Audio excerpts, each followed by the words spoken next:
Sir ఏదైతే నిన్న అసెంబ్లీలో బీసీలకు సంబంధించిన చట్టం చేస్తామని గవర్నర్ ప్రసంగంలో పెట్టారు, దాన్ని ఎలా చూస్తారు మీరు?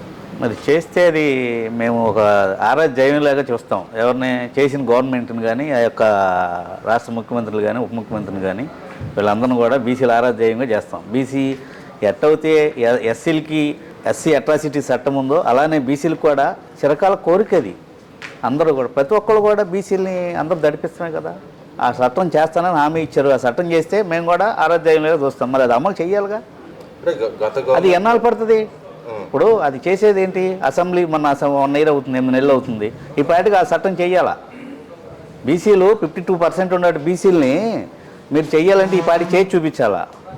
చేయకోకుండా ఎప్పుడు చేస్తామంటే అది ప్రలోగా అయిపోతుంది కదా. అంటే దీంట్లో కూడా వర్గీకరణ లాంటిది జరగాలని చెప్పి కోరుకునే వాళ్ళు కొంతమంది ఉన్నారు కదా. వర్గీకరణకి బీసీ చట్టానికి సంబంధం లేదు. బీసీలో కూడా ఇంకా తీసుకొచ్చి జాయిన్ చేయాలి, మిగతా కులాలు కూడా ఒప్పుకోవాలి. అవును, ఉండేగా 153 కులాలు మా ఉండేవి. బీసీల్లో ఉండగే మన కొంతమంది బీసీలో ఉండరు, కొంతమంది బీసీల్లో మళ్ళీ ఎస్సీలు జాయిన్ చేయమంటున్నారు, ఎస్సీల కింద జాయిన్ చేయమంటున్నారు. వడ్డేర్లు ఉండరు, మమ్మల్ని ఎస్సీల కింద జాయిన్ చేయమంటున్నారు. వీళ్ళకి హామీలు ఇస్తే రాజకీయ నాయకులు ఎలక్షన్ ముందుకు వెళ్ళేటప్పుడు వాళ్ళు ఏ క్యాస్ట్ అవుతూ ఉందో వాళ్ళని అడుగుతారు, వాళ్ళ హామీలు మేము నెరవేరుస్తారంటారు. గెలిచే వరకైనా అంటున్నారు, కానీ గెలిచిన తర్వాత వాళ్ళ హామీలుగా నెరవేరిస్తే వాళ్ళు రోడ్డు ఎక్కరు కదా. వీళ్ళే చేస్తున్నారు, రోడ్డు ఎక్కే పరిస్థితులు వీళ్ళే చేస్తున్నారు కదా రాజకీయ నాయకులు. వారి రాజకీయాలు వాళ్ళ స్వభావం కోసం ఏ పార్టీ అయినా సరే బీసీలని ఒక పాముగా వాడుకుని వదిలేస్తున్నారు తప్పితే గెలిచిన తర్వాత ఆ బీసీలను పట్టించుకుంటే ఈరోజు బీసీలతో రాజ్యాధికారంగా ఉండేదిగా. కులగానన్న చేస్తే ఇవాళ రాజ్యాధికారం బీసీలది. జనగణనతో పాటు కులగణన, ఏ క్యాస్ట్ ఎన్ని ఉండేయాలని తెలిసితే ముందర ఈ ఆంధ్రప్రదేశ్ గవర్నమెంట్ కానీ సెంట్రల్ గవర్నమెంట్ కానీ కులగణన చేయాలి. దానికోసం మేము ఢిల్లీలో పోరాటాలు చేసాం. మొత్తం బీసీ సంఘాలు ఏవైతే బీసీ సంఘాలు ఉన్నాయి అన్నీ కూడా కలిపి మేము ఆ కులగణన మీద జనగణన మీద పోరాటం చేసి ఎంతవరకు కూడా దాని మీద ఏవి తీసుకోలేదు. మహిళా చట్టం చేశారు సెంట్రల్ గవర్నమెంట్, దాని మీద బీసీలకి 33% ఏ పర్సెంట్ అనేది కూడా బీసీ మహిళలకు ఇవ్వలేదు. అంటే ఇక్కడ ఏదైతే గత గవర్నమెంట్లో దాడుల మీద వీళ్ళు ప్రత్యేకంగా చట్టం చేస్తున్నారు, దానికి తగ్గట్టుగానే పెట్టారు. అది ఎంత మాత్రం ఉపయోగం ఉందంటారు? ఇప్పుడు దాడుల మీద గత గవర్నమెంట్ దాడులు చేసింది, అప్పుడు మీ గవర్నమెంట్ మీరు చెయ్యాలి కదా. ఇప్పుడు గత గవర్నమెంట్ చేసిన తప్పుదాలకే కదా మీకు ఇంత మెజార్టీ ఇచ్చి మిమ్మల్ని గెలిపించారు.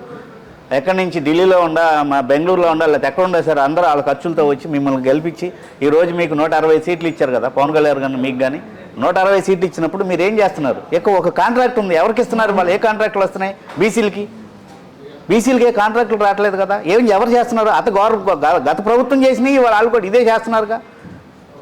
అంటే ఇక్కడ గత గవర్నమెంట్లో మీరు దాడులు చేశారని చెప్తున్నారు, దానికి తగ్గట్టుగానే చట్టం తీసుకొస్తున్నా అన్నారు. కానీ అసెంబ్లీలో వ్యవహారాల్లో ఎందుకని బీసీలు ప్రాధాన్యత ఇస్తున్నా కూడా ఇవ్వట్లేదని ఎందుకని ఉన్నారు? వీళ్ళు వైసీపీ నాయకులు చెప్తాను బీసీలకు అన్యాయ అక్రమాలు చేస్తున్నారని చెప్పి అంటున్నారు కదా. గత గవర్నమెంట్ కూడా బీసీలకు అన్యాయం చేయలే, పదవులు ఇచ్చారు వాళ్ళు. బీసీలకి ఈ గవర్నమెంట్ మీద ఎక్కువ పదవులు ఇచ్చారు. ఇచ్చినా వాటిని వాళ్ళ కాలకాడ పెట్టుకున్నారు. చైర్మన్లు ఇచ్చారు, వాళ్ళకి నిధులు లేవు, విధులు లేవు. కుర్చీ ఆఫీస్ టేబుల్ తప్పితే వాళ్ళకి ఏదో నెలకి జీతాలు తప్పితే వారికి మన ఫండ్స్ కానీ ఏమైనా ఇచ్చి ఏ క్యాస్ట్కి ఏ చైర్మన్ వెళ్ళి పలానా మీ క్యాస్ట్కి నేను చైర్మన్ అని చెప్పుకుంటాక ఇదయ్యారు. ఎవరు అవ్వలేదు కదా.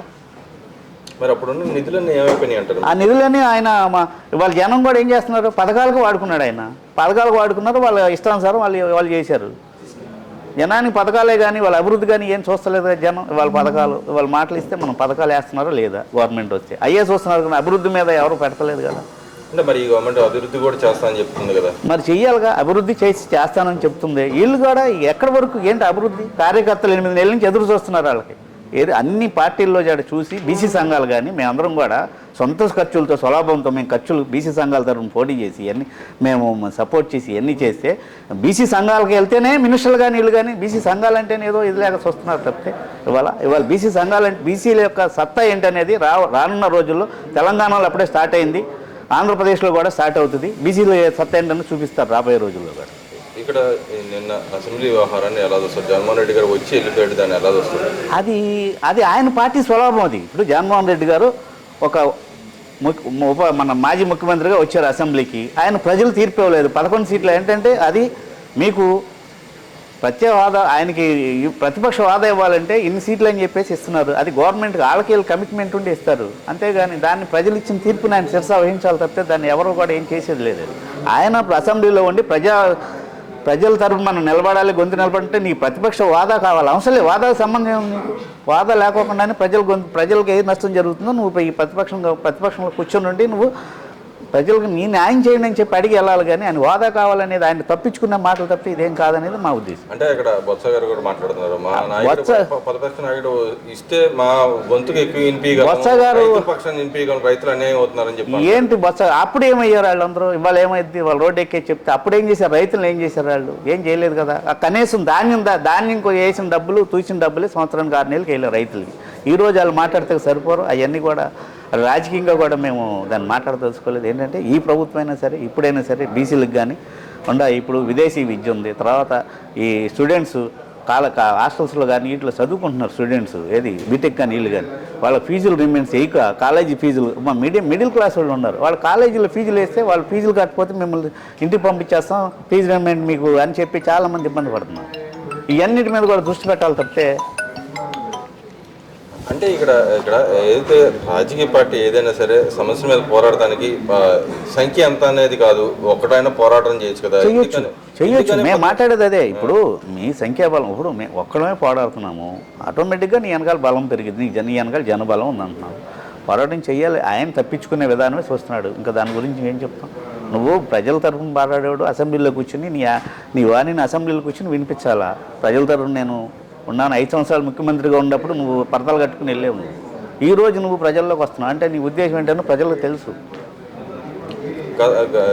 ఈ విషయం మీద పవన్ కళ్యాణ్ గారు నిన్న వ్యాఖ్యలు చేశారు, అయితే మా ప్రజలు ఇబ్బంది మేము ఏం చేస్తాం మా చేతిలో.